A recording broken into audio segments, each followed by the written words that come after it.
For 1,400 years, Muslims have made their way to Mecca during Dhul Hijjah, the last month of the Islamic calendar. It once took pilgrims days or weeks of a grueling ride through the desert. Modern-day pilgrims travel in more comfort, but it's still a long flight. Hajj is a sacrifice. It is a very personal sacrifice, and it's not something to be taken lightly. Every Muslim must go once, if health and finances permit. During the Hajj, millions surround the Kaaba, which, according to the Quran, was built by God. Afterwards, they journey to the foot of Mount Arafat, where the Prophet Muhammad preached his last sermon. Abdul Alim Mubarak chose Islam when he was 21, a quarter century ago. Allah Akbar. Abdul Alim Mubarak means blessed servant of the all-knowing. Prophet Muhammad says, Allah's names are beautiful. Submit yourself to the attributes of God. He was born Ronald Carl Rowe in Richmond, Virginia. He took his Muslim name when he turned 40.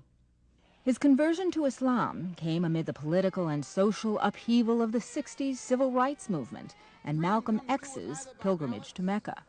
By 1973, this American-born Christian had found a new path. And I said, ha, this is it. This is what I've been searching for. What about it made it it? The respect for the intellect, respect for the true worship of God, with no intercessors, with no intermediaries. The simplicity of it all.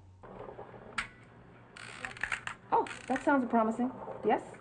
Audrey Rowe, Mubarak's wife of 17 years, is a devout Christian. Their daughter, Solana, studies both faiths. Mubarak is taking 3 weeks off from his job as an editor for CNN. He's finding that his colleagues are learning something about Islam by watching him practice his faith. I'm level-headed. I'm not a fanatic. I worship the same God that many of them do.